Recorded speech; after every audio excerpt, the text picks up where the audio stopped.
कुंज बिहारी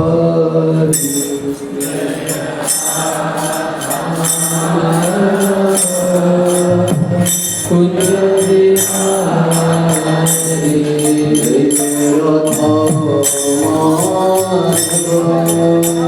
कुंज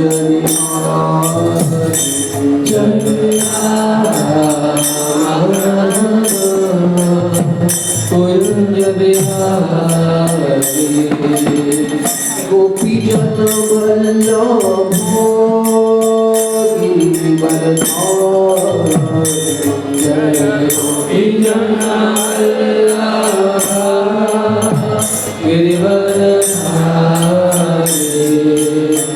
यशोदानंदन व्रज जनरंजन यशोदानंदन व्रज जनरंजन यमुना तीरवनचारि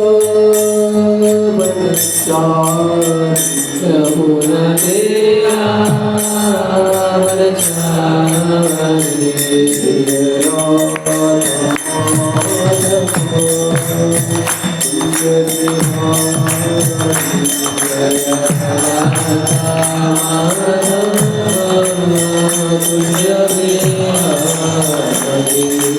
गोपी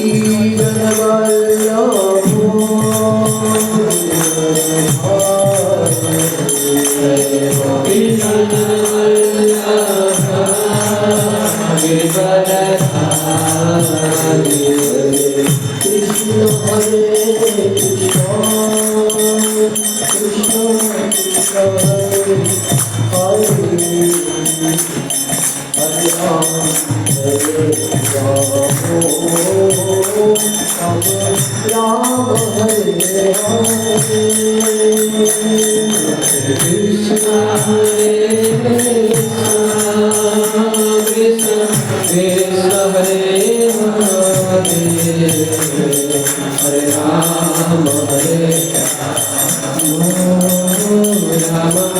राम हरे हरे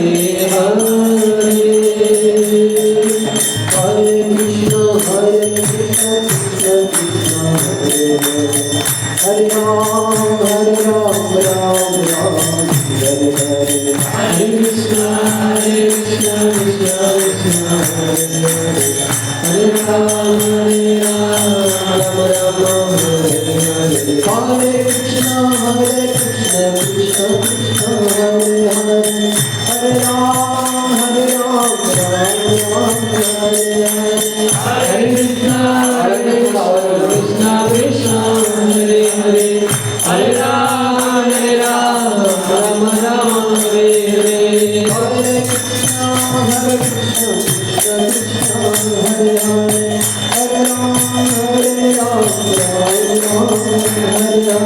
हरे कृष्ण कृष्ण कृष्ण हरे हरे हरे राम राम हरे हरे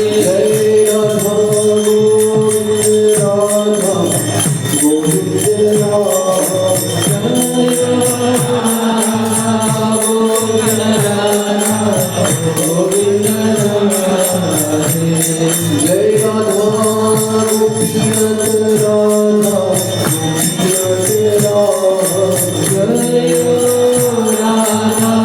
गोपीनाथ राधा जय राधा गोपीनाथ राधा गोपीनाथ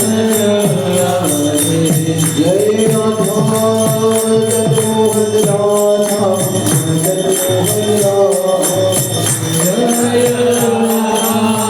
मनोहर राधा जय मनोहर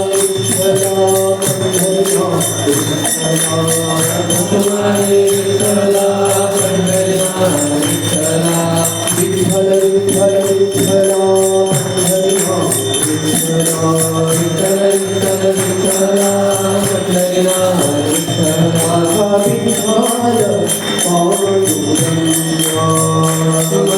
मनोहर जय कृष्ण बलराम कृष्ण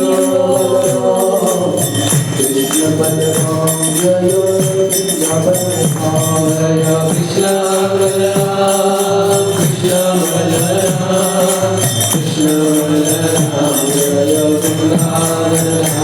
जय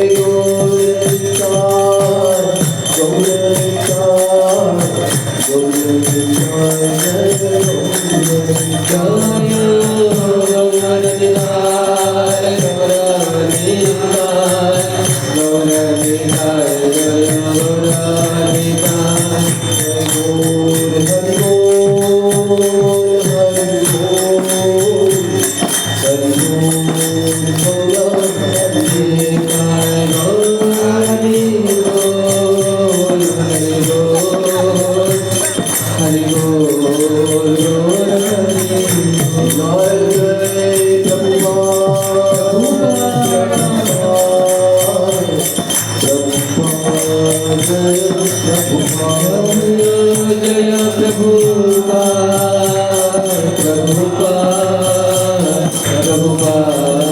जय गौरनिताय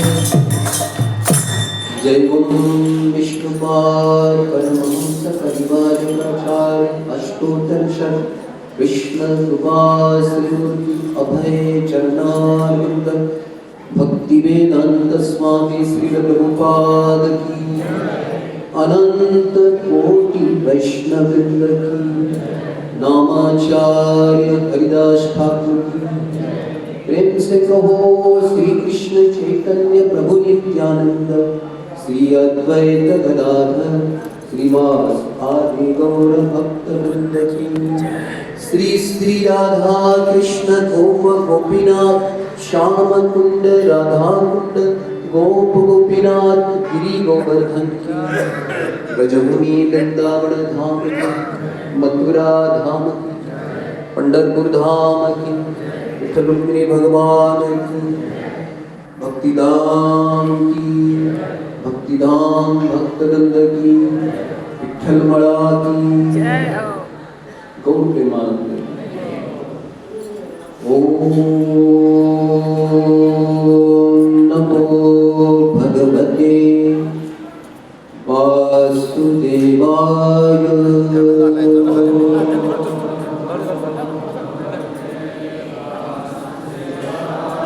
ओम नमो भगवते वासुदेवाय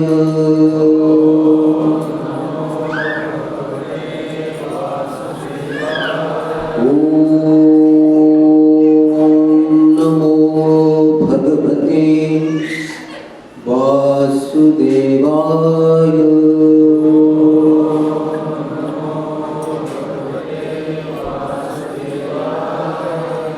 नारायणं नमस्कृत्यं नरं चैव नरोत्तमं देवीं सरस्वतीं व्यासं ततो जयमुदीरये नष्टप्रायेषु अभद्रेषु नित्यं भागवत सेवया भागवती उत्तम श्लोके भक्तिर्भवति नैष्टिकी श्री कृष्णाय वासुदेवाय देवकी नंदनाय च नंद गोपकुमाराय गोविंदाय नमो नमः। ओम ज्ञानतिमिरन्धस्य ज्ञानाञ्जनशलाकया चक्षुरुन्मीलितं येन तस्मै श्रीगुरवे नमः। श्रीचैतन्यमनोभीष्टं स्थापितं येन भूतले स्वयं रूपकदा मह्यं ददाति स्वपदान्तिकं वन्देऽहं श्री श्रीगुरून् श्रीपरकमलं श्रीगुरून् वैष्णवांश्च श्रीरूपं साग्रजातं सहगणा रघुनाथान्वितं तं सजीवं साद्वैतं सावधूतं परिजनसहितं कृष्णचैतन्यदेवं श्रीराधाकृष्णपादान् सहगणा ललिता श्रीविशाखान्वितं च नमो विष्णुपादाय कृष्णप्रेष्ठाय भूतले श्रीमते भक्तिवेदान्तस्वामिनिति नामिने नमस्ते सरस्वतीदेवे गौरवाणी प्रचारिणे निर्विशेषशून्यवादी पाश्चात्यदेशतारिणे वाञ्छाकल्पतरुभ्यश्च कृपासिन्धुभ्येव च पतितानां पावनेभ्यो वैष्णवेभ्यो नमो नमः। नमो महावदन्याय कृष्णप्रेमप्रदायते कृष्णाय कृष्णचैतन्य नाम्ने गौरद्विषे नमः। हे कृष्ण करुणा सिन्धु दीनबन्धु जगत्पते गोपेश गोपिकान्त राधाकान्त नमस्ते। तप्तकाञ्चन गौराङ्गी राधे वृन्दावनेश्वरी वृषभानुसुते देवी प्रणमामि हरिप्रिये। श्रीकृष्ण चैतन्य प्रभु नित्यानंद श्री अद्वैत गदाधर श्रीवासादि गौर भक्तवृंद। हरे कृष्णा कृष्णा कृष्णा हरे हरे हरे राम राम राम हरे हरे।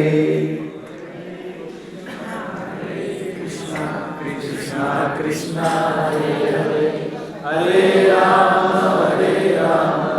राम राम हरे हरे हरे कृष्णा कृष्णा कृष्णा हरे हरे हरे राम राम हरे हरे। हरे कृष्णा।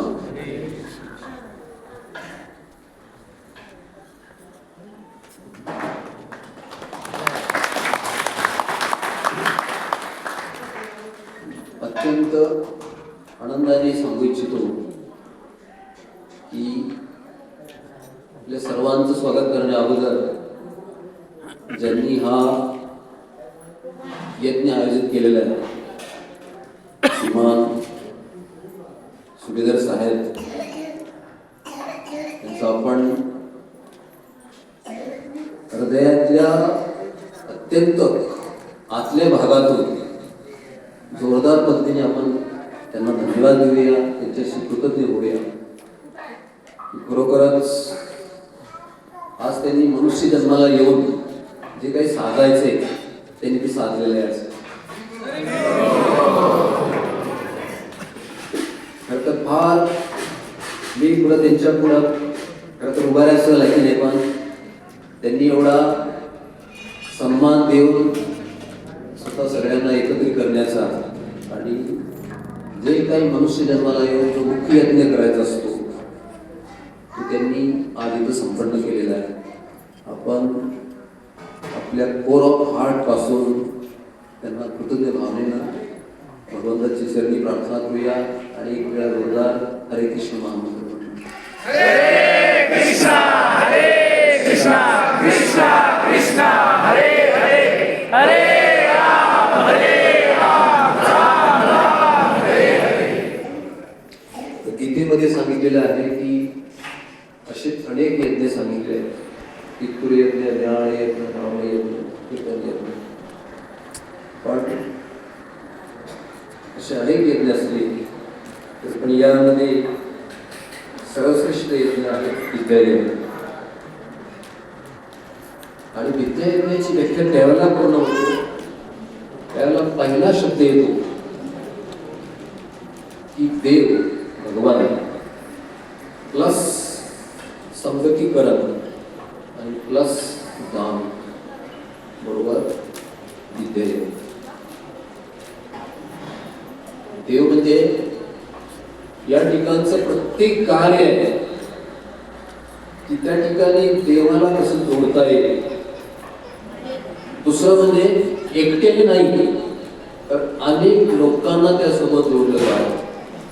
आणि तिसरं म्हणजे दान, याचा अर्थ की अन्नदान, आणि खास करून अन्नदान नाही कृष्ण प्रसाद दान. जेव्हा अन्नदान नाही, अन्नदान तर करणारे असे बरेच लोक असतात, परंतु कृष्ण प्रसाद दान करणं बरोबर विद्यार्थी. आज ठिकाणी साहेबांनी आज या ठिकाणी आपल्याला जे विद्या यज्ञ आहे सगळ्यांना एकत्र केलेलं आहे. अन्नदान सुद्धा, कृष्णप्रसाद दान सुद्धा त्यांच्याच वतीने होणार आहे. आणि या ठिकाणचं प्रत्येक कार्य त्यांनी स्वतः भगवंताशी जोडलेलं आहे. हा नामयज्ञ घडवलेला आहे आणि घडवून सुद्धा घेतलेला आहे. म्हणून शास्त्रानुसार अत्यंत महत्वाचं आहे की समाजामध्ये अशी माणसं फार कमी असतात, अगदी पोटावर मोजण्यासाठी.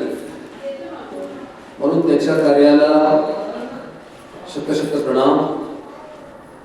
आज आपण खास करून जेवढं वेळ, किती वेळ करू?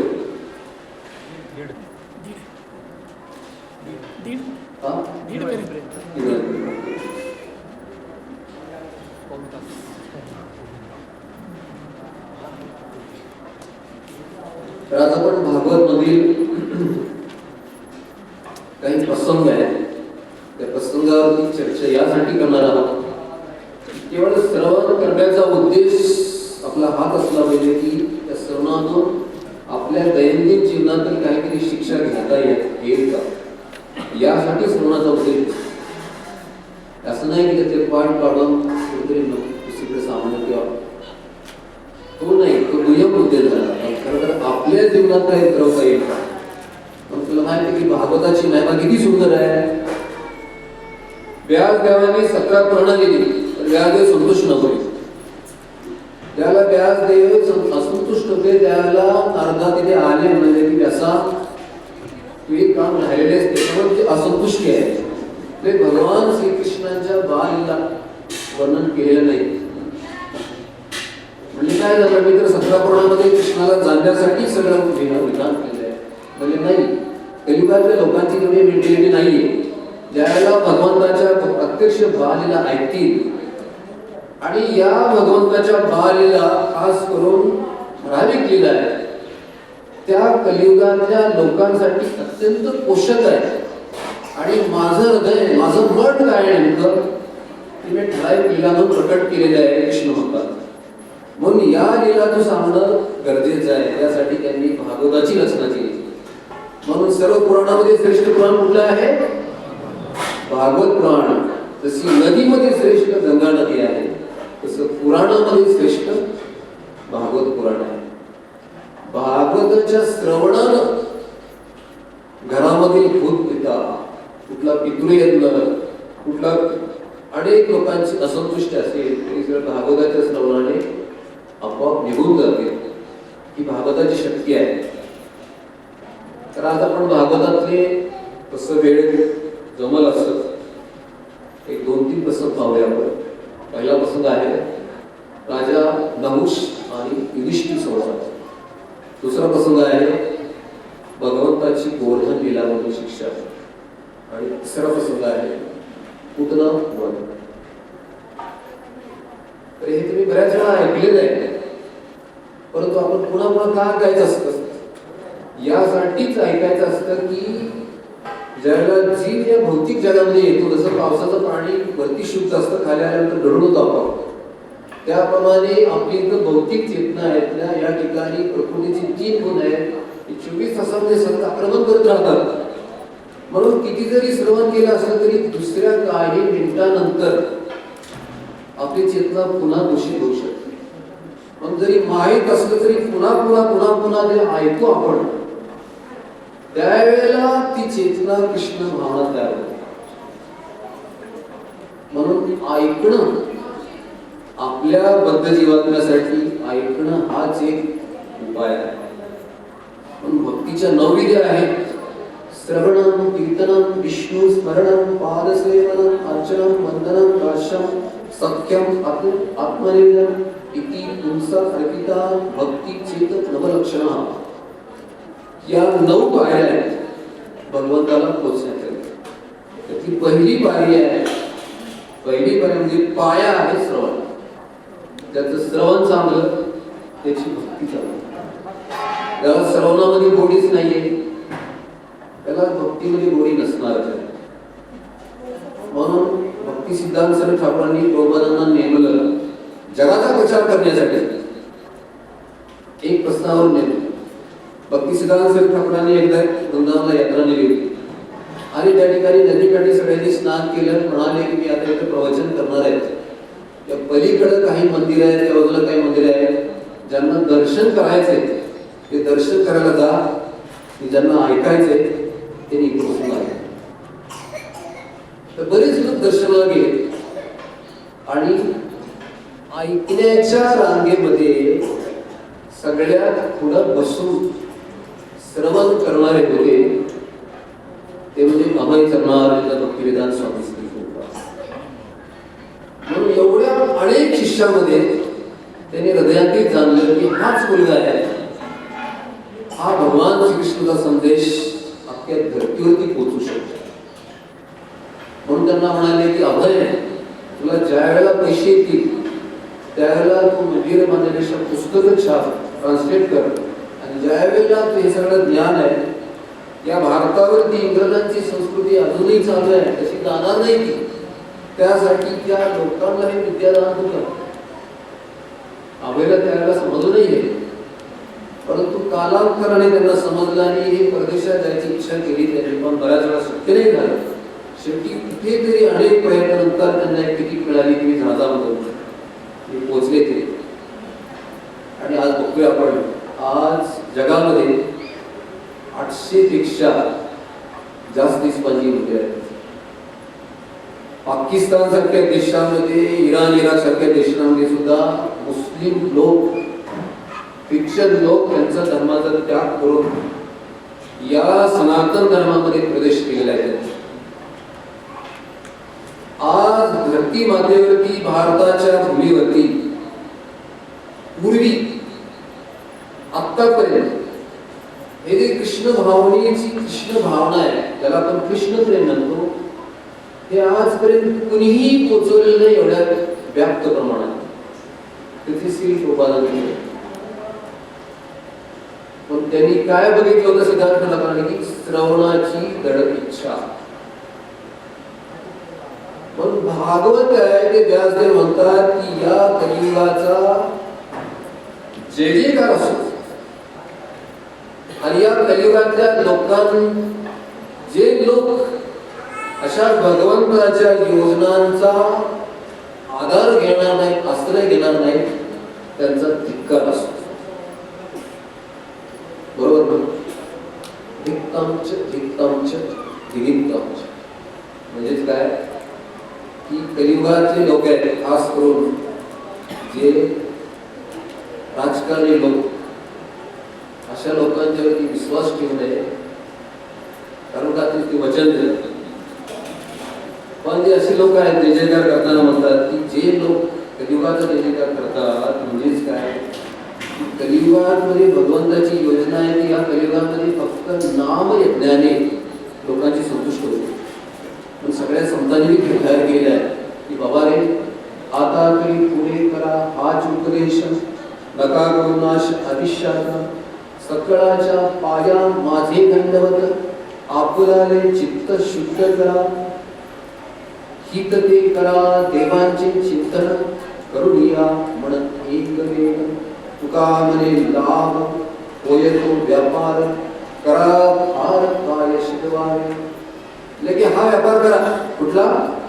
कृष्ण प्रेमाचा व्यापार करा. त्याच्यात तोटा नाही आहे. बाकी सगळ्या व्यापारामध्ये गॅरंटी नाही. हा व्यापार पक्का व्यापार आहे. भगवंताप्रती एक नाव जरी घेतलं तरी ते आपल्या आध्यात्मिक गॅरेजमध्ये जमा होणार. मी पहिल्या प्रसंगाचं वर्णन करतो की राजा युधिष्ठिर आणि नहुष राजाचा संवाद आहे. या संवादामधून फार काही शिकण्यासारखं आहे. खूप आपण जेवढं वेळेत कळेल तेवढं. आणि दुसरा प्रसंग आपण पुतनावध, तिसरा प्रसंग आपण गोवर्धन. फार सुंदर शिक्षा आहे. तुम्ही ऐकलं तर म्हणाल की निश्चित आहे, पण तुम्हाला सांगायला जमलं नाही चांगलं, परंतु त्यातल्या शिक्षा मात्र सुंदर आहे. आपल्याला माहित आहे की राजा नहुष कोण आहे. राजा भागवताच्या 9व्या स्कंदामध्ये नहुष राजाची कथा आहे. वास्तविक पाहता हा राजवंश आहे. हा राजवंशाची परंपरा सुद्धा भगवंताद्वारेच सुरू होती. ज्याला भगवान कृष्ण भौतिक जगात येतात महाविष्णूच्या रूपाने, त्यांच्यापासून गर्भोदय विष्णू होतात.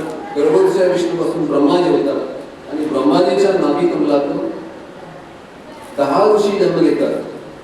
त्याचे ते ऋषी अत्रि मुनीच्या पोटी चंद, त्याला आपण सोम म्हणतो. सोमाकडून बुध, बुधाकडून पूर्व, पूर्वापासून आयु आणि आयुपासून राजा नहुष. हा नहुष राजा आहे. हा सोमवंश परंपरेतील राजा आहे. म्हणून याच परंपरेमध्ये भविष्यामध्ये भरत राजा निर्माण झाला आणि याच काळामध्ये पांडव देखील जन्म झाले. म्हणून या देशाला भारत नाव पडलेलं आहे. बरोबर ना? पण राजा नहुष आहे. या नहुष राजाला 5 पुत्र होते. यती, ययाति, आयति, विनती, विकृती. हे सगळं राज्य आहे. आयु राजानंतर राजा नहुषला मिळाला. नहुष राजाचं जर आपण पिक्चर जर पाहिलं तर फार मोठा बलंदट असा राजा आहे. राज ऋषीसारखा राजा आहे. तसे आपले शिवाजी महाराज बोलले.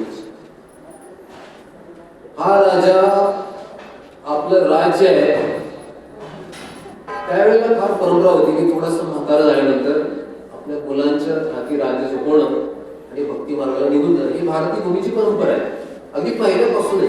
या देशाला भारत नाव पडलं नव्हतं तेव्हापासून आहे. म्हणून मी आपल्या पहिल्या पुत्राला विनंती की बाळा, हे राज्य येते तुला मी देऊ इच्छितो, तू हे राज्यकारभार कर.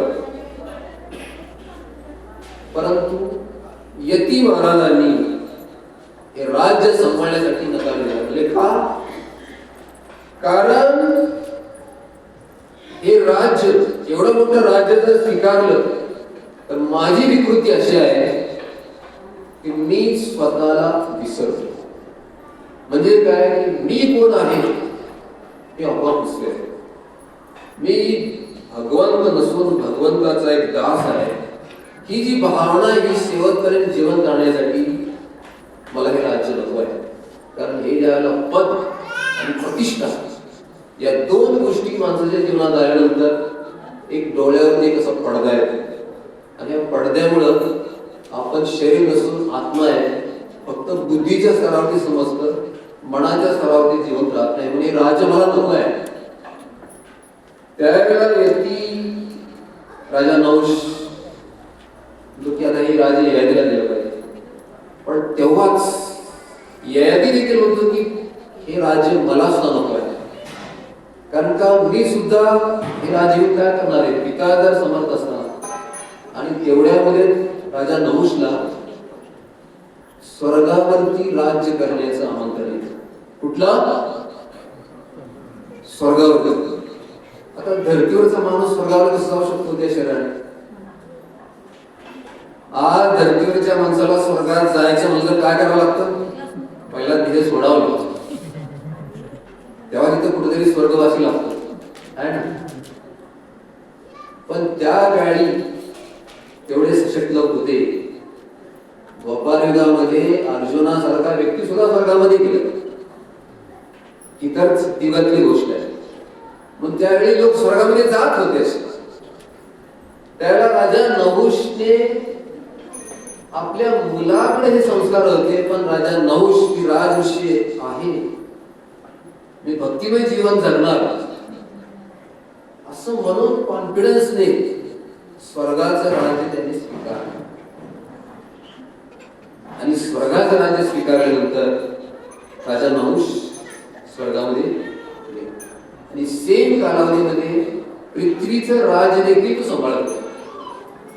आता आहे का कोणी पृथ्वीचे बी राज्य सांभाळतोय आणि स्वर्गाचं राज्य सांभाळतोय? कारण का त्यावेळेला पुत्रास्त्राच्या यज्ञाने इंद्राला काही वैष्णव अपराध झाला होता, त्याच्यामुळं ते प्रायश्चित्त सांगितले इंद्र ते पदाला दूर गेले. पण 1 वर्षासाठी फक्त राजा नहुषला बोलावलं आणि नहुषाने ते राज्य स्वीकारलं. त्याचे कालावधीमध्ये स्वर्गाचं राज्य देखील आणि पृथ्वीचं राज्य देखील तो भोगतो. म्हणून राजा नहुष आता स्वर्गामध्ये गेलेला आहे. स्वर्गाच्या इंद्र राज सिंहासनावर बसलेला आहे. हे सगळं वैभव, स्वर्गाचं राज्य, स्वर्गामध्ये गेल्यानंतर शरीराचं सौंदर्य, तिथल्या असणाऱ्या भूमीचं सौंदर्य, तिथल्या असणाऱ्या वातावरणाचं सौंदर्य हे काही आगळं वेगळं होतं. ते साधारण सौंदर्य नव्हतं. कारण स्वर्गामधलं सौंदर्य कसं असतं? कारण तिथली जी शरीर आहे त्यांना मृत्यू नसतो. मृत्यू नसतो म्हणजे तिथं सुद्धा मृत्यू असतो, परंतु या ठिकाणी त्या सडण्या पुसण्यासारखा मृत्यू नसतो. आता आपल्याला कसं मारायचं म्हटलं की आधी सोडावं लागेल. किती जरी मोठा सुंदर असला तरी माणसं म्हणून की ह्याला लवकर उचलावा, हा सडायला लागेल वाचल्याला. पण स्वर्गामध्ये तसं नाही.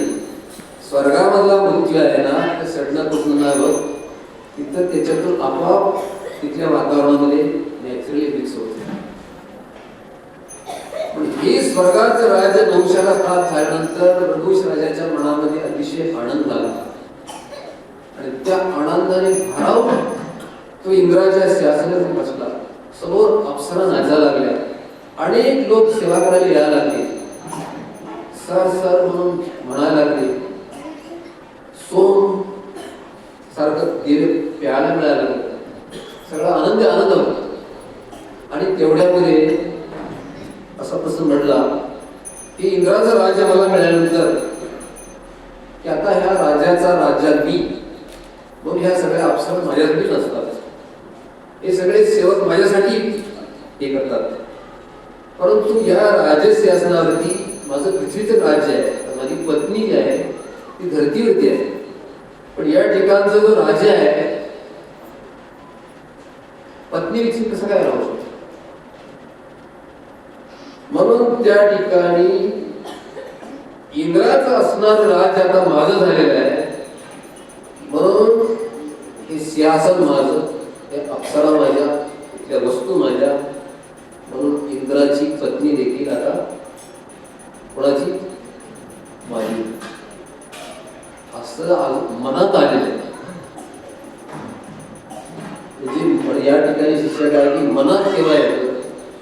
ज्या वेळेला व्यक्तीला प्रतिष्ठा पद मिळणं की कसा पडदा येतो डोळ्यावरती, एक अंधार येतो आणि या अंधारामुळे ना सगळं माझ्यासाठीच असं वाटतं.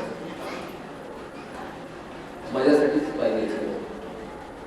आणि त्याच्यामध्ये तो अक्षरशः इंद्राचे पती इंद्रायणी तिला विनंती करतो की इंद्र तू निघून गेलेला आहे तर तू माझ्या पत्नी म्हणून इथं बसायला पाहिजे. तिला हे ऐकल्यानंतर तिच्या अंगाचा थरका पडतो. माझं आयुष्य पतिव्रता म्हणून गेलेलं आहे. म्हणून हे मी भयंकर ऐकते. पण तिने आपलं म्हणणं आहे ते गुरुला सांगितलं. गुरुला सांगावं लागतं. कारण त्यावेळेला संकट अद्भुत रहस्य अशा गोष्टी कानावर होत्या, त्यावेळेला गुरुलाच विचारावं लागतं. बृहस्पतीद्वारे सची आहे इंद्रायणी, बृहस्पतीला जाते. बृहस्पतीला हे सगळं सांगते की या नहुष राजाची भावना झालेली आहे. त्यावेळेला बृहस्पतीला प्रश्न पडतो की अरे पृथ्वीचा राजा आपण इथं एक कृष्ण परंपरेतील राजा म्हणून इथं आपण स्वर्गाचं राज्य त्याला दिलं, पण पद आणि प्रतिष्ठा किती विचित्र आहे. त्याचं मन बदललं गेलेलं आहे. पण आता त्याला तो राज सिंहासनावरती आहे, त्याला आपण सांगू तरी कसा शकतो? म्हणून सचीला एक आयडिया दिली, हे बघ तो राजा आहे म्हणून तुला बोलावते आणि म्हणून तू जा, त्याची आज्ञा आहे, कारण त्या गादीचा नियम आहे. पण एक अट अशी घाल की मी पतिव्रता असल्यामुळे मी तुमच्याकडे नाही येता, माझ्या घरी हा आनंद घेण्यासाठी तुम्ही स्वतः यावं. आणि येताना कसली यावं? हे स्वर्गाचं राज्य चालतं, हा राजा इंद्र चालवतो, आता नवूच चालवतोय, परंतु ते राज्य जे चालतं ते साधूंच्या आदेशानुसार चालतं. म्हणून ब्रह्मांडामध्ये प्रत्येक वेळेला सप्तऋषी असतात, बरोबर ना? आता सुद्धा एक सप्तऋषी आहे, त्यांच्या आदेशानुसार इंद्र काम करतो. इंद्र पाऊस पाडणं, ऋतुमान चालवणं हे सगळं सप्तऋषीच्या आदेशानुसार करतो. म्हणून आज सुद्धा हे जे वेगवेगळ्या तिथी तयार होतात ते वास्तविक पाहता ऋषींना हे अगोदर समजतं, नंतर ते इंद्राला सगळ्या देवतांना समजतं आणि देवी देवता मार्फत ते ज्योतिषशास्त्रामध्ये येतात, म्हणून आपल्याला समजतं. मग परंपरा आहे की कुठलाही राजा जरी असला तर तो साधूच्या आदेशानुसार राज्य चालवतो. आणि हीच परंपरा छत्रपती शिवाजी महाराजांनी चालवली.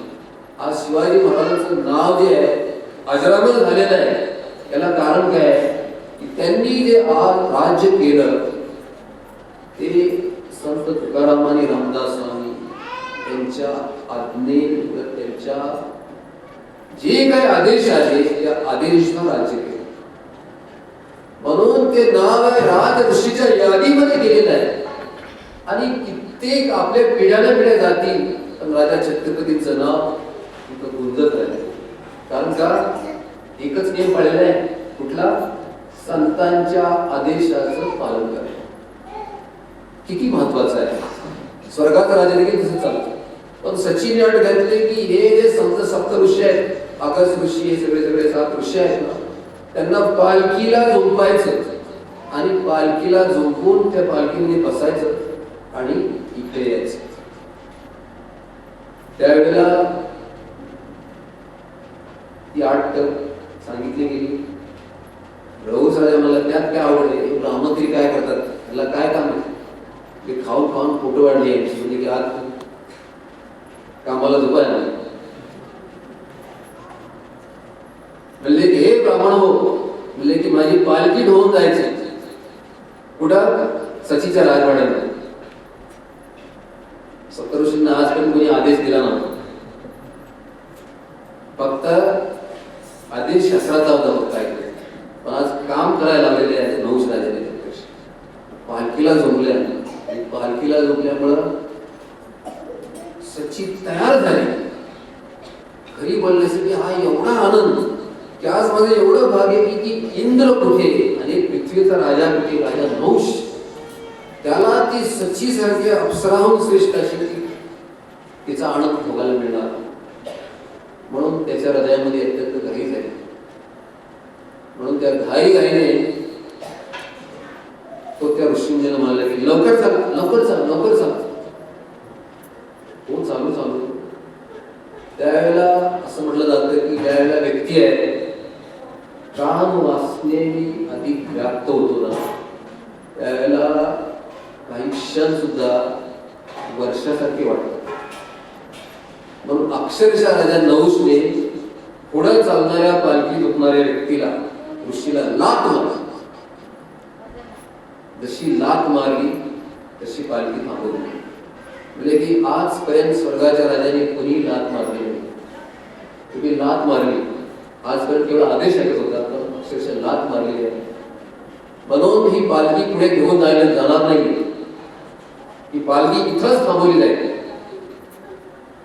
आणि तुम्ही लवकर चला, सर सर. पण हे राजा, तुला आमच्या आदेशाने फक्त 1 वर्षाची संधी दिली होती. एका संधीमध्ये स्वातंत्र्याचा तू दुरुपयोग केलेला आहे. तुला शाप देतो की तुला सर्पच व्हावं लागेल. आपणाचा आदेश आहे, शाप आहे अगस्त्य मुनी. आणि संतांचा श्राप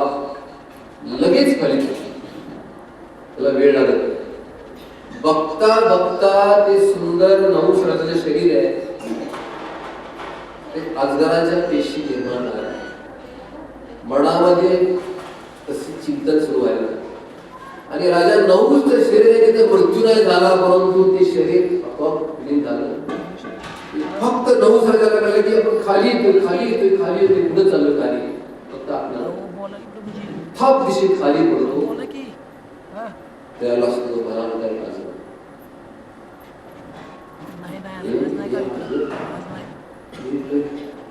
सुंदर राजसिंहासनावर बसलेला आहे.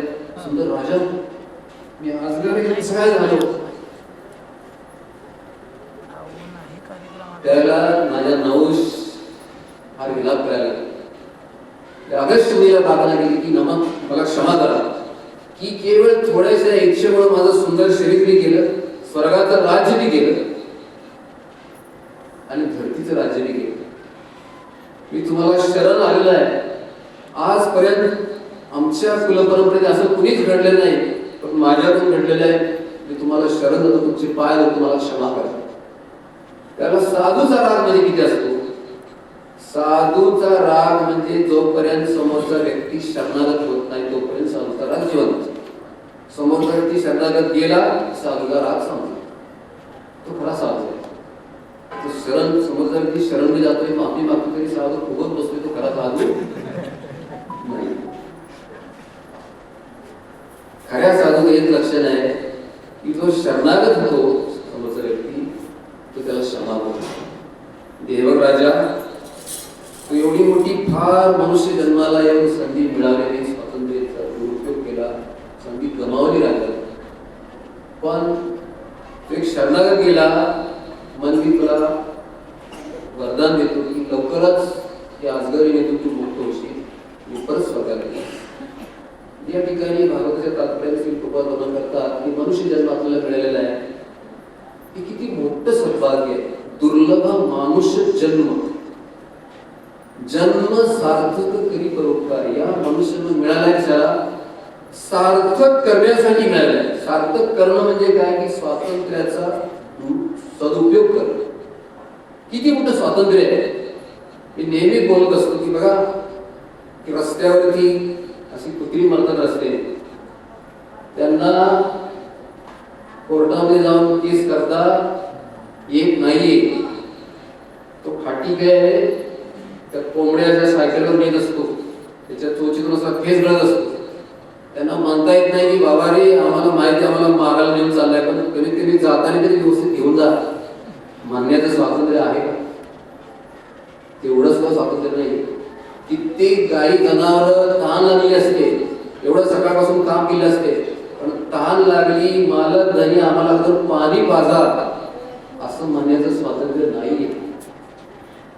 सुंदर सुंदर शरीर आहेत मोरासारखी, परंतु कुठल्याही योनीमध्ये एवढं स्वातंत्र्य नाहीये की आपल्याला पाहिजे ते मागावं. फक्त माणसाला तेवढं स्वातंत्र्य आहे की मागावं, भगवंताकडे मागावं हे स्वातंत्र्य माणसाला आहे. आणि ते माणसाने गमावून टाकतो. काय होतं ते स्वातंत्र्य गमावलं की सध्याचं बी जातं, भविष्यातलं बी जातं. त्याप्रमाणे राजा नहुष स्वातंत्र्य गेलेलं आहे. त्यावेळेला आता हा अजगरवर पडलेला आहे. पण अजगर जरी असला तरी अगस्त्य मुनींच्या कृपेद्वारे पहिली चेतना स्मृती ती जागृत आहे. म्हणून असा एक प्रश्न असतो की काय मेलं म्हणजे गेलं काय परत आठवणार आहे काय, खाव तू मजा करणार कल किसने देखा है. नाही, असं नाहीये. मनुष्य जन्म हा आहे ना यासाठीच आहे की एकच मनुष्य योनीमध्ये आहे ना केलेल्या कर्माची आठवण पुन्हा होते. मृत्यूच्या वेळेला सगळा फिल्मच समोर येते. पण या जन्मात केलेलं मृत्यूच्या वेळेला सगळं फेडायचं येतं. त्याच्यामुळं भगवंताचं स्मरण करणं प्रचंड अवघड होऊन जातं. पण उल्हासारखे महाराज म्हणतात कोण स्मरण करू शकतो, ज्यानं ज्यावेळेला समजलंय त्यावेळेला त्यांनी प्रॅक्टिस सुरू केलंय तो फक्त स्मरण करू शकतो. ज्याने प्रॅक्टिसच बंद केल्या त्याच्यासाठी फार अवघड गोष्ट आहे. म्हणून कलियुगामध्ये हे जे स्वातंत्र्य मिळाले आहे, कलियुगातल्या व्यासदेव जय जयकार करतात, कारण का या कलियुगामध्ये फक्त नामाने ती चेतना शुद्ध होते. नाम घेता उठा उठी होय संसाराची दुखी, ऐसा लाभ बांधा लाटी पडे विठ्ठल पायाने, नामा करते साधन नाही जेथी करसी आणिक काय, आकारुणी सांगे तुका नाम घेता राहू नका. बाबा तू सगळं काही थांबव, पण हे नाम कधी थांबवू नकोस. एक वेळ तू खायचं सुद्धा बंद कर, बंद झालं तरी चालेल, पण नाम कधी घेताना राहू, कारण नाम हाच एक आधार आहे. म्हणून नमः ओम विष्णुपादाय म्हणजे ज्यांनी भगवंताच्या चरणांचा नामरूपाचा आश्रय घेतलेला आहे, अति नामे श्री प्रभुपादांची हे आहे ना, प्रणती आहे ना, की ज्याने ज्या व्यक्तीने भगवंताच्या नामाचा आश्रय घेतलेला आहे ती स्वामी. म्हणून आपल्याला एकच संधी की भगवंताच्या नामाचा आश्रय घेतला पाहिजे, आता घेतला पाहिजे, उद्या घेतला पाहिजे, सतत घेतला पाहिजे. तर हे नवूच राजा आपल्याला शिकतो की बाबांनो, हा मनुष्य मिळालेला आहे की माझं जन्म, मी धरतीचा राजा होतो, बघता बघता मला स्वर्गाचा निवेदन मिळाला की ह्या प्रकृतीकडे ती कला आहे, कुठला तरी आम्हीच दाखवली पद दिली, पण त्या पदामध्ये याच्यामध्ये अंधाराच्या डोळ्यावर अंधार आला की ते पद बी जातं, सगळं जातं आणि दुसरं शरीर त्याला संधी चुकलेली असते. आता नाम घ्यायचे संधी आहे, पण मी नाम घेऊ शकत नाही.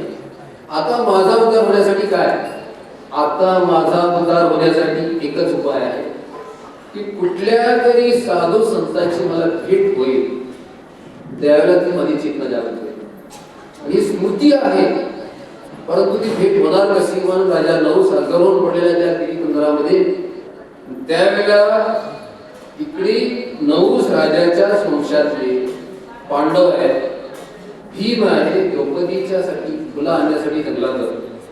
त्यावेळी त्या गिरीकुंदरामध्ये त्यांना बघायला मिळतं एक भला मोठा अजगर आहे, त्याचा फुस फुस फुस आवाज येतो. आता अजगराची भूक काय कशी असते, अजगर काय असं भिक्षा मागण्यासाठी भक्ष पकडण्यासाठी दूर जात नाही.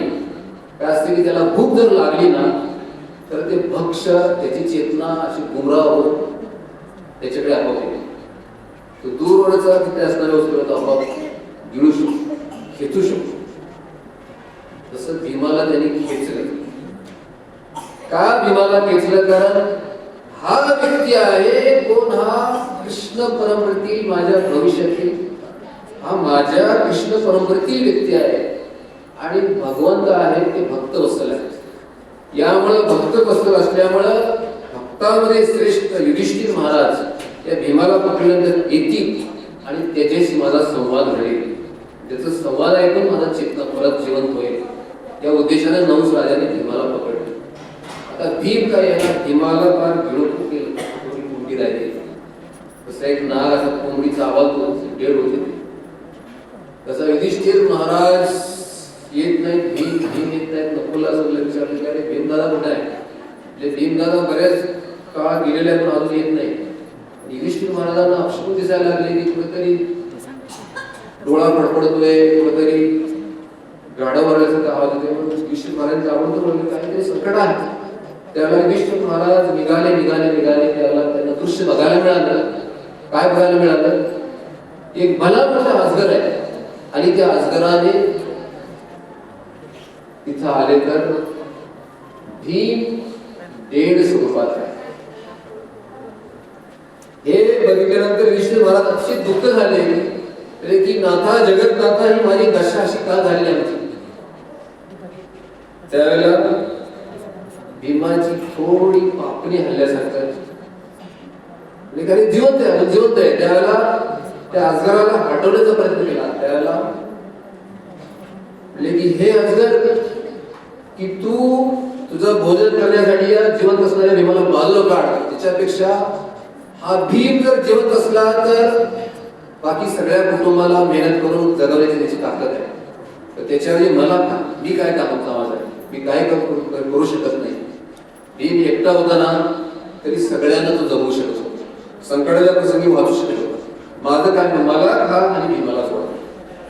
तो अजगर म्हणतो की हे बघा, आलेलं पक्ष आहे ते सोडून पळत्या पक्षाने मागे लागत नाही.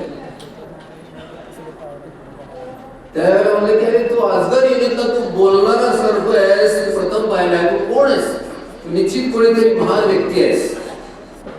त्यावेळेला तो अजगर बोलायला लागतो की हे राजा, ही सगळी तुझी बडबड बंद कर, म्हणजे मला पहिल्या प्रश्नाचं उत्तर आहे. म्हणजे की ते भीमाला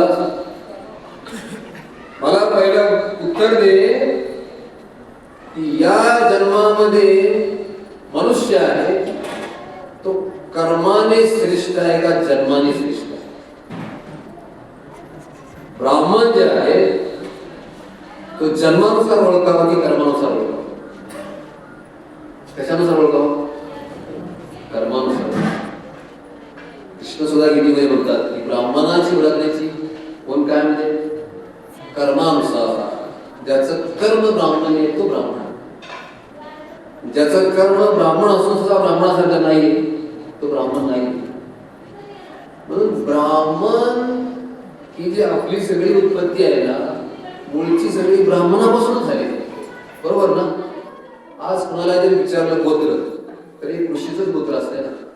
सगळी वंश आहे ना, भारत वंश मूळ ब्राह्मणापासूनच.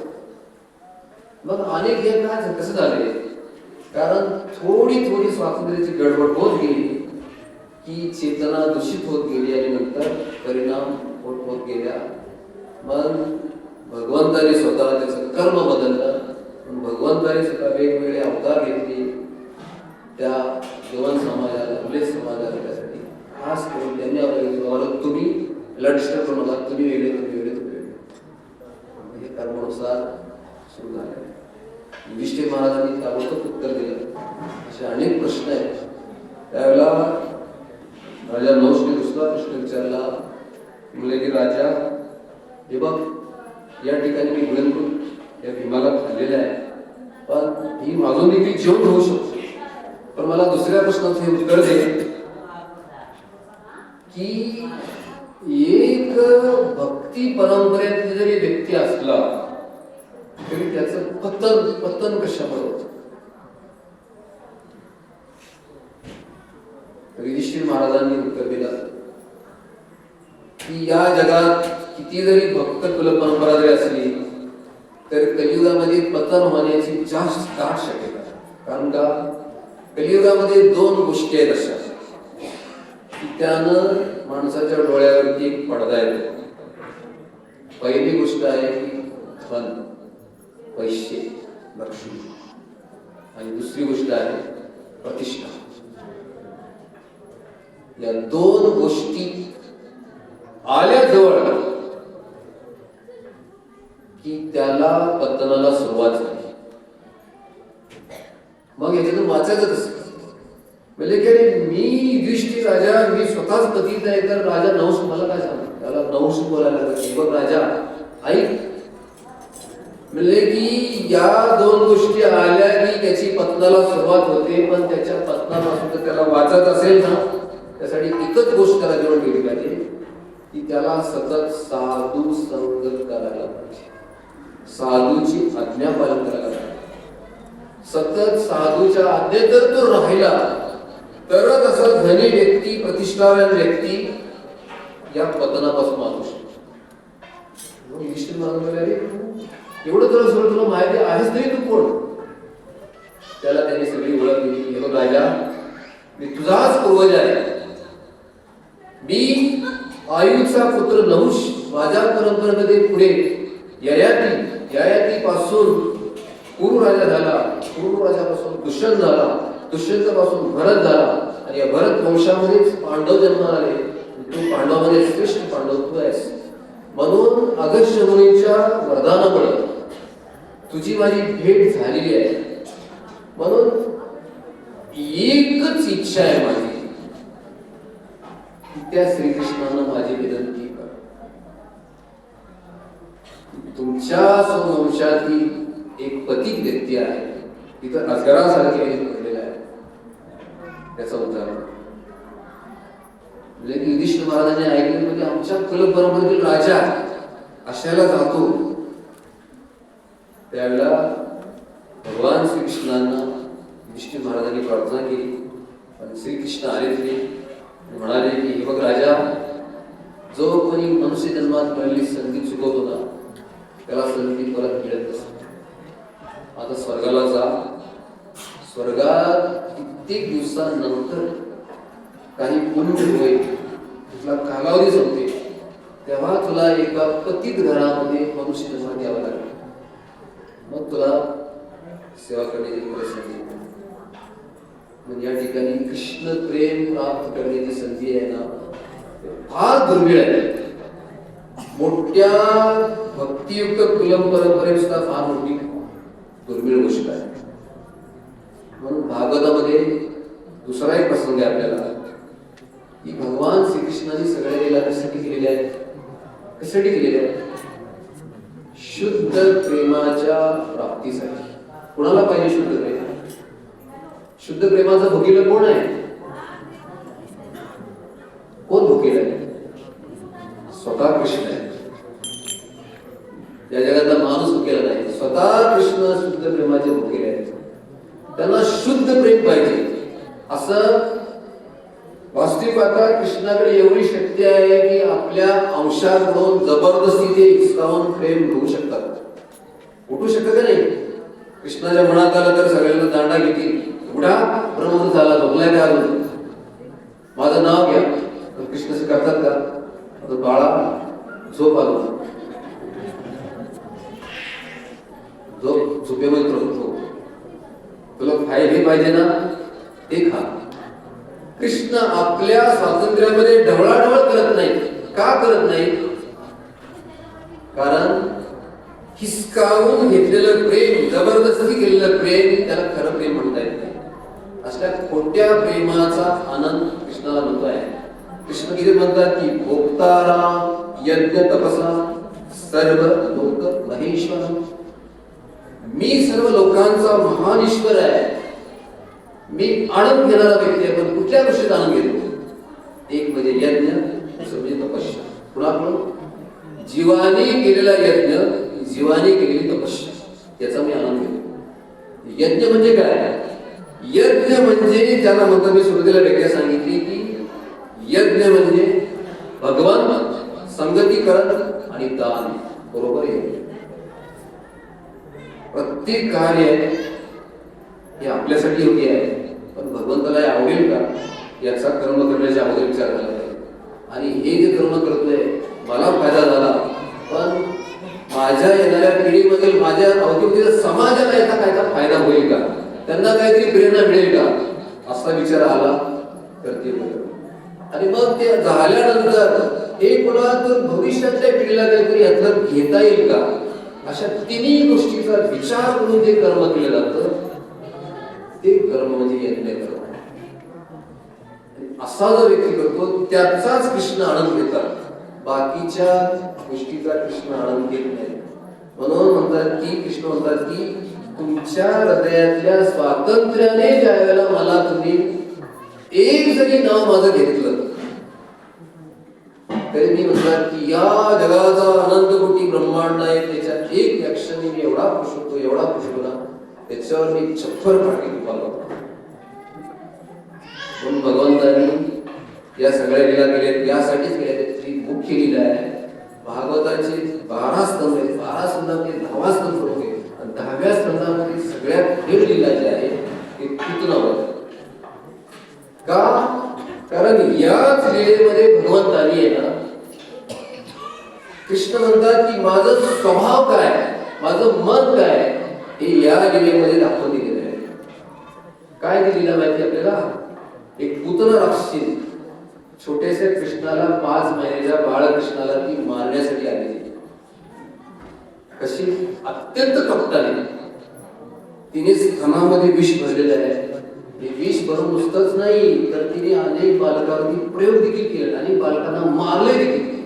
एवढं काम तिने झाले तिच्याकडे आणि साक्षात अनंतकोटी ब्रह्मांडाला मारण्यासाठी आणि अत्यंत कपटाने मारण्यासाठी आलेली ती.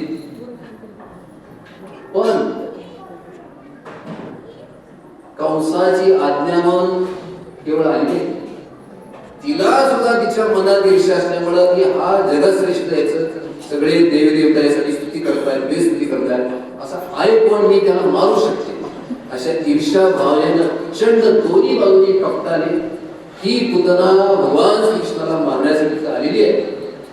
पण तिचं कपट दुसरं कपट आहे की आता तिने त्या रूपात यावं ते नाही, तिने रूप घेतलेलं आहे अत्यंत सुंदर स्त्री. जरी त्या नंदबाबाच्या वाड्यावरती आली ती आणि अचानक लक्ष्मी बनली. दिदी यशोदे, मी केव्हा तिकडे वाट बघतोय की साक्षात कृष्ण आहे, ते धरतीवरती आले आणि मला पाहायचंय, त्यांना स्तनपान करायचंय, तुला काना कुठे आहे, मला घेऊन ये माझ्याकडे. तसं यशोदा माताने बरी माताने या पुतळीला बघितलं त्यावेळेला ते सगळा भाव विसरून गेले. कसलाही विचार न करता स्वतःच्या हातातला कृष्ण तिच्या हातात दिला, मला निघून गेली यशोदा. पुतनामध्ये काम सत्य झालं मला. आता भाग शेतात महारथी ह्याला नाही, तू लई तुझं लय बेरस्ती करतात काय, तर ती हे विषय तिने आपल्या स्तनाला लावलं आणि कृष्णाने प्यायला सुरुवात केली. तिला वाटलं की काम आता तर पक्क झाला. जसं प्यायला सुरुवात केली ते विष गेलं, तिचं रक्तही गेल्यानंतर तिचा प्राण ती खेचायला लागला. ज्याला प्राण खेचायला लागला त्याला वेदना होतात. ज्याला वेदना होतात ना त्याला नाटक बिटक सगळं संपलं. माणूस खऱ्या स्वरूपात येतो, मी कोण आहे त्याला पुन्हा खऱ्या स्वरूपात आली, भयानक हाडळ झाली आणि उडाली. असे भयंकर आकाश उडाली, मोठी गर्जना, त्याचे भयानक दात, किलोमीटर लांबीचे दात त्याचे असे भयानक. तरी कृष्णाने सोडलं नाही. कृष्णाचा स्वभाव आहे, एकदा कृष्णाने पकडलं की सोडत नसतो. आणि ती धरतीवरती खाली पडली. त्यावेळेला ब्रजवासीने तिचा अंत संस्कार केला ना, तर तिचा जे दिवंगत आत्मा आहे तो साक्षात त्या धुराबरोबर आध्यात्मिक जगामध्ये प्रवेश केला. आता या वेळेमध्ये काय म्हटलं गेलेलं आहे की कृष्णाची गीतेमधलं कृष्णाचं जे स्वभाव आहे, कृष्णाचं मन ते आपल्या गीतेमध्ये सांगून दिले कृष्णाने. काय ये तामां प्रवदन्ते तां सदैव भजाम्यहं मम भक्तान् वर्तन्ते मनुष्यः पार्थ सर्वशः. जो जसा मला वागतो मी देखील त्याला तसाच वागतो. आता ही इथं कसं वागलेली, भयानक वागलेली आहे, पण कृष्ण जसे वागले त्या ठिकाणी नाही वागले. म्हणून गीता ज्ञानाने कृष्ण प्रेम परिपूर्ण मिळत नाहीये. गीता ज्ञानापेक्षा भागवताने गीता ज्ञान हे सारांश आहे. एवढं सारांश नाही, डिटेल सगळं कृष्णाचं डिटेल आहे. तुकाराम महाराज म्हटले गीता, तुकाराम म्हणतात की गीता भागवत करी दिसत अखंड चिंतन करायचं. अखंड जर चिंतन करायचं असेल ना तर दोन्ही श्रवण करायला पाहिजे. म्हणून त्या ठिकाणी भगवंतानी त्या पुतनेचा आपली कायमची आई म्हणून आध्यात्मिक जगतामध्ये स्वीकार केला. एका पापी स्त्रीचा. मग गीतेमध्ये तुम्ही असं का म्हटलं मग? कारण गीतामध्ये म्हणणे आहे ते सारांश होते, आतला उद्देश भगवंतांनी प्रकट केला. म्हणून व्यास देवांनी हा जो ग्रंथ लिहिला भागवत, या भागवताने वैदिक ज्ञानाला परिपूर्णता येते. काय ते परिपूर्ण? कृष्णाचा जो स्वभाव आहे ना, मूळचा स्वभाव आहे, तर की जो कोणी पापी याने जरी आला तरी फक्त पण कसा आला, त्याचं हृदय पापी आहे, परंतु ऍक्शन जे आहे, ऍक्शन वैष्णवांचे आहे, ऍक्शन शुद्ध प्रेमाच्या मातृत्वाचे आहे. म्हणून म्हणतात की माझं मन कसं आहे, मी फक्त वरवरची ऍक्शन जरी शुद्ध असेल तरी त्या ऍक्शनचा जो रिझल्ट आहे तो त्याचा आध्यात्मिक बॅलन्स मध्ये जमा होतो. बरोबर. आता पुतनीने काय केले, फक्त हृदय कपटी आहे, मन कपटी आहे, पण ऍक्शन काय आहे, आईची ऍक्शन. आईची ऍक्शन असल्यामुळे भगवंताने ते स्वीकारले. म्हणतात कृष्ण म्हणतात की हे या कथेची ही शिक्षा आहे की सर्व जनसमाज हो, भक्त हो, की या ठिकाणी माझं मन कसं आहे, मी कसं आहे, या ठिकाणी एवढे कष्ट केले, मी कसं आहे, उत्तरेचा कपटी स्त्रीचा उद्धार करणारा मी श्रीकृष्ण एका पापी स्त्रीचं तिची ऍक्शन सुद्धा असल्यामुळे तिला जन्मोजन्मी तिला आई म्हणून दायमन स्वीकारतो. हे माझं मन आहे. माझं मन जे आहे ते अशा प्रकारचं आहे. बरोबर बौद्धिकामध्ये तुमचं मन चांगलं पाहिजे, मन चांगलं पाहिजे, मन चांगलं पाहिजे. कृष्ण म्हणतो माझं मन असं आहे. काय कसं आहे, ज्याची ऍक्शन सुद्धा जरी झाली ते त्याचा आध्यात्मिक करायचं. आणि मग आपण म्हणतो की कर्म केलेलं फेडावं लागतो. कसं? म्हणून कलियुगातल्या लोकांसाठी तेच कृष्ण चैतन्य महाप्रभू म्हणाले आले की काय म्हणाले की हात वरती करून फक्त ऍक्शन करा ना, तुमचं हृदय कपटी असू द्या, कपटी हृदय असू द्या, काही हरकत नाही. फक्त हात वरती करून शरण असलेली आपण शरण जातो का, पण शरण ही कपटी हृदय आहे. फक्त सगळे करताना आपण जरी केलं ना तर ऍक्शन इथं शुद्ध बनलेली आहे. म्हणून ती जी ऍक्शन आहे आध्यात्मिक द्यायला सुद्धा जमाव. सत्संगाला हा फायदा. सत्संगामध्ये कोणी जरी आला ना, एखादा चोर जरी आला तरी त्याचा फायदा होतो. एक चोर आहे ना, त्याला चोरांनी पकडण्याचा प्रयत्न केला, पण असाच तो चोर पकडण्याने एकदम सत्संगामध्ये घुसला. घुसल्यानंतर त्याला प्रवचनामध्ये ऐकायला मिळालं की स्वर्गातले देवी येत आहेत ना, त्यांचे पाय जमिनीला टेकत नाही. हे त्याने पोलीस आले, बसल्यावर पोलीस आले, तिथून तो पक्षार झाला आणि त्या पोलिसांना सापडलं नाही. नंतर त्याचा मागोवा घेत अनेक विचारपूस करून पोलीस बरोबर घराचा फक्त ऍड्रेस टाकला. म्हणजे आता याच्याकडे असं नाही द्यायचं, कारण देवी त्याचं ऐका गेलं ना तसंच नाही. त्याला असा फसवायचा की देवताचं रूप घ्यायचं. म्हणून एका पोलिसाने काय केलं, एक देवीच अशी साडी नेसली, त्याचा मुकुट लावला आणि कृष्ण हातात घेतला, दरवाजा केला. दरवाजा उघडल्यावर साक्षात देवी समोर. देवी समोर बोलायची आणि हातानं काय पाहिजे ना, पण यांनी काय ऐकलं होतं, पाय जमिनीला टेकत नाही देवताचे. त्यांनी बोलत होती देवी आहे पण पाय जमिनीला टेकले. म्हणून आवडतं ते वेळेला ही देवी नाहीये हे लगेच पळावं लागतं. म्हणून सत्संगामध्ये गेल्यानंतर काहीच वाया जात नाही, चोराला सुद्धा फायदा होतो. म्हणून या ठिकाणी या लिलेमध्ये भगवंतांनी काय सांगितलेलं आहे, थोडक्यात सांगितलं, 5 मिनिटात सांगितलं की ऍक्शन शुद्ध करा.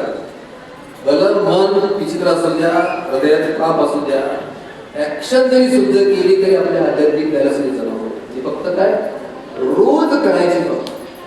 म्हणून पुतण्याला ती रोज करायला लावली. प्रत्येक ब्रह्मांडामध्ये गेला होतात ना, आज कुठल्या तरी ब्रह्मांडामध्ये गेलं चालू असेल, त्या प्रत्येक ब्रह्मांडामध्ये तीच पुतण्याची जी ऍक्शन चालू आहे. म्हणून ही खोटी ऍक्शन आपल्याला रोज करायची. पण खोटी करता करता एक दिवस काय होत नाही, तरी होत नाही. ह्या लिहिण्याचे हे सामर्थ्य आहे. हरे कृष्णा कृष्णा कृष्णा हरे हरे, हरे राम राम राम हरे. रोहिणी आज्ञा दिली थांबाव. आम्ही यापुढे गोवर्धन जी लिहिल्या तर फार सुंदर शिक्षा आहे. परत कधी युगाला तर सांगूया आपण. ठीक आहे. श्री प्रभुपाद की हरे कृष्ण.